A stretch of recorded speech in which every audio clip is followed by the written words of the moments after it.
Nos ponemos serios. Momento editorial solidaria en EASI.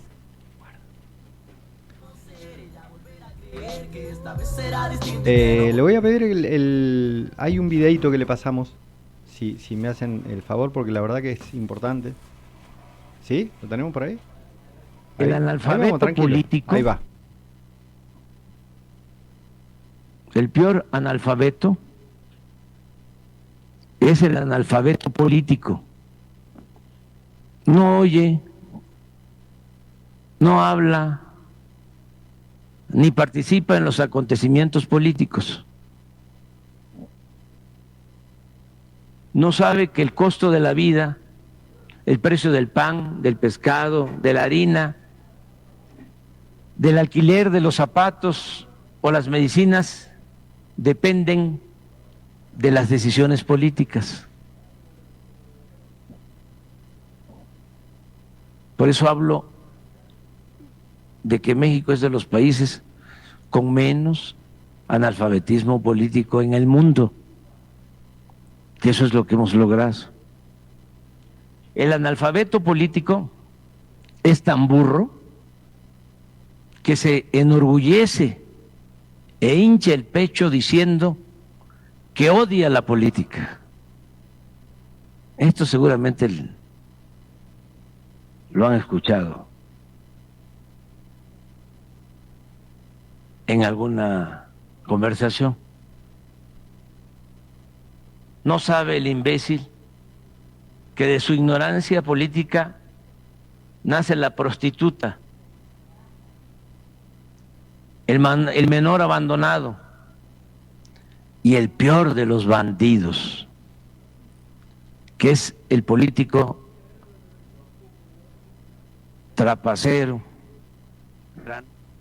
Bueno, ahí estábamos mostrando para quienes nos están mirando en streaming el texto que eligió Manuel López Obrador para despedirse de la presidencia de México esta semana. Fue realmente muy emotivo. Bueno, de hecho lo hicieron llorar, le cantaron canciones.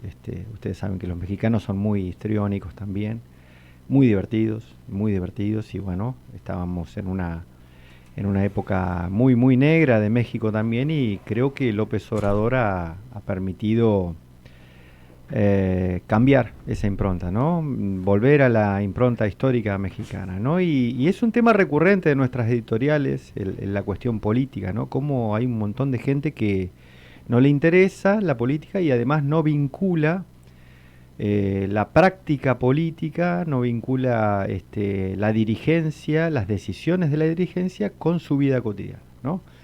Y bueno, López Obrador eligió, y lo ponemos de ejemplo en este caso, un texto de Bertolt Brecht, que es del 1940, 30 y pico, 40, el analfabeto político, y nosotros pensábamos qué daño que le hace, y que le sigue haciendo, y que le ha hecho al país esta idea que trabajan muchos medios de comunicación, mucha dirigencia empresarial concentrada que son dueños de los medios de comunicación, por lo menos en nuestro país y en parte del mundo también está pasando este fenómeno hace muchos años, en estas etapas neoliberales y anarcocapitalistas, como se define el propio presidente, en atacar a la política, ¿no? En defenestrar, desprestigiar a la política, y bueno, y el daño que le hacemos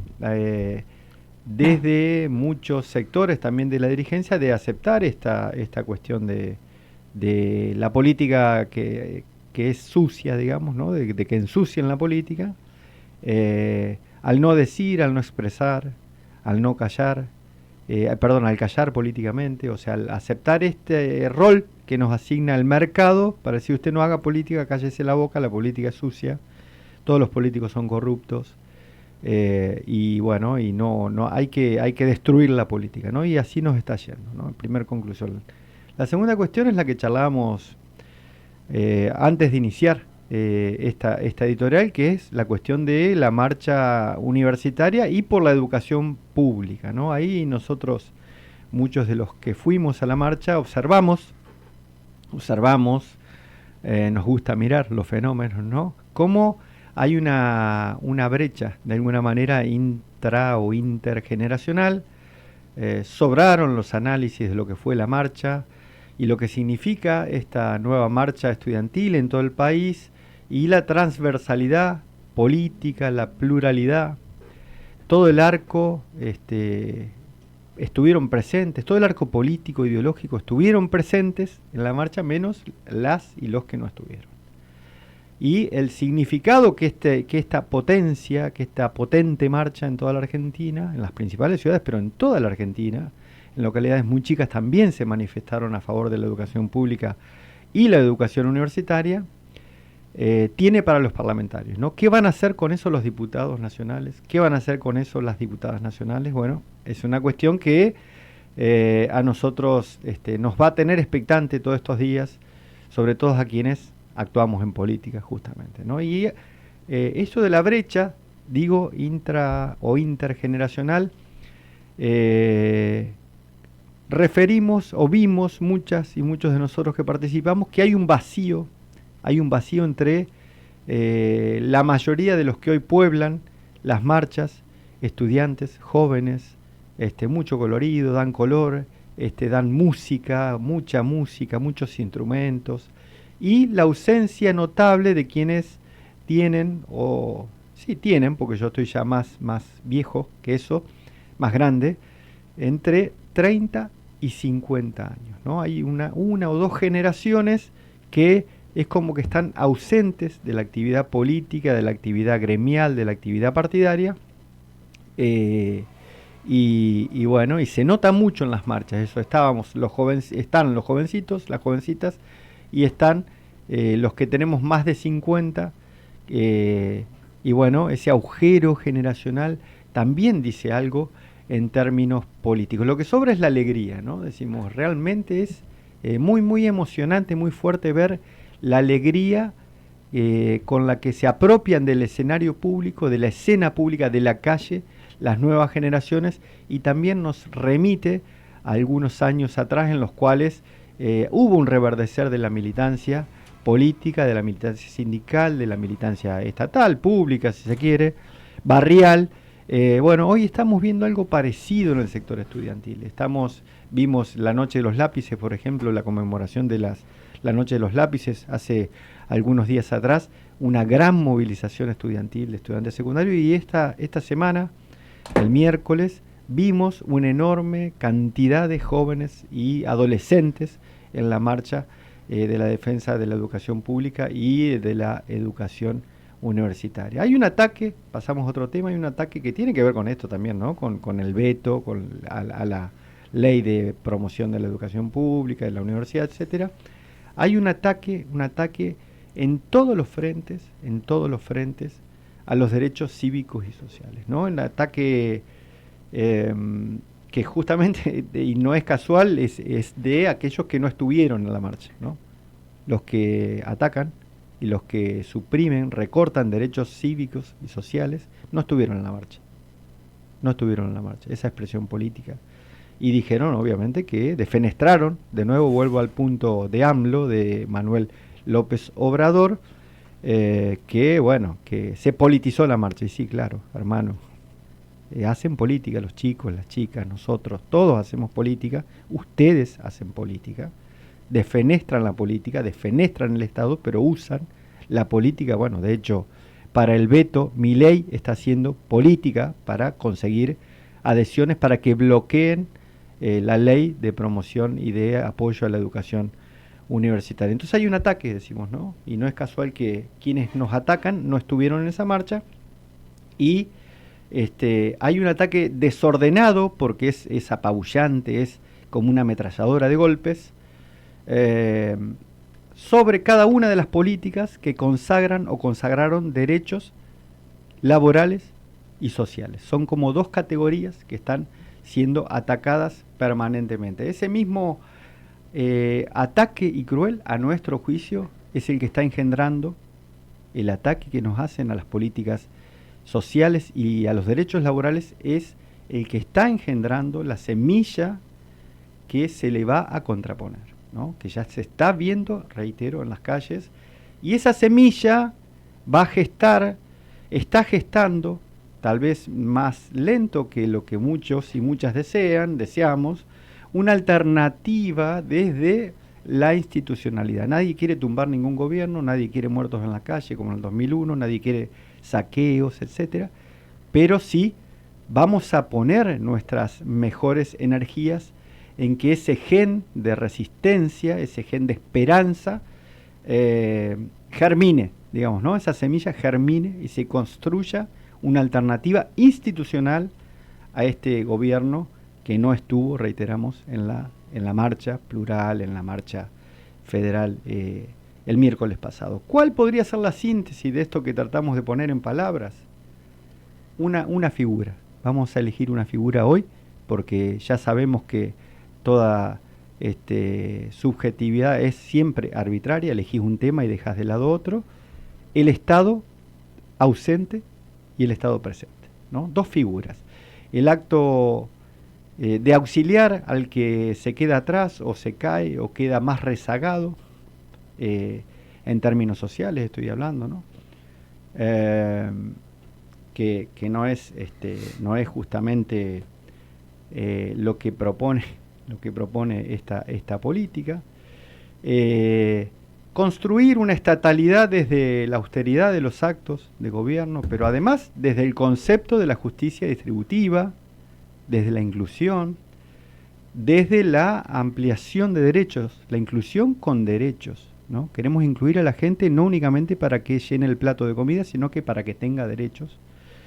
Y parte todo esto desde la concepción del Estado presente, justamente, ¿no? Que del Estado somos todos aparte, somos todas, no es que el Estado sean los funcionarios de gobierno únicamente.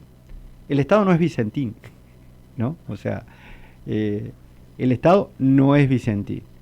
Y que el Estado es el que armoniza intereses y articula en una época de hegemonías agresivas, excluyentes justamente, que discriminan.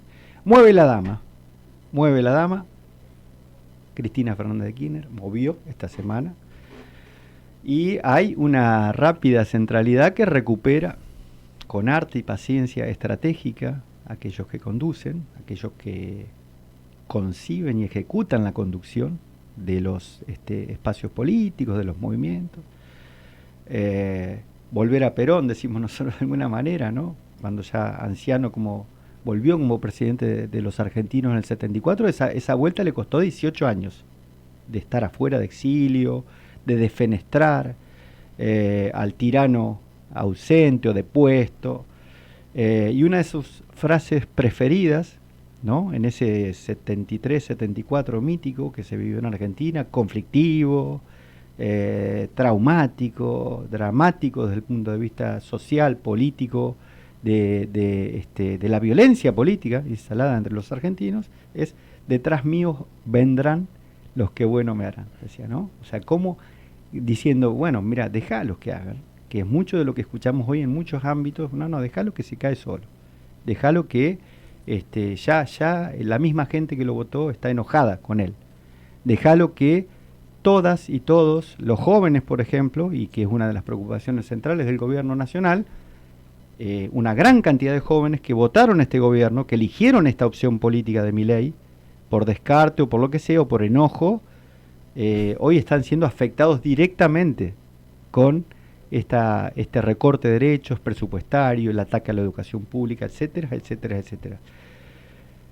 Le bastaron apenas a la dama 3 o 4 movimientos para subirse al ring y ponerse en el medio del ring. Porque usted vio que a los que nos gusta el boxeo, por lo menos siempre vemos quién es el que se pone en el medio. El que se pone en el medio es, por lo general, el que es atacado, pero ya se empodera en el ring y dice: acá mando yo.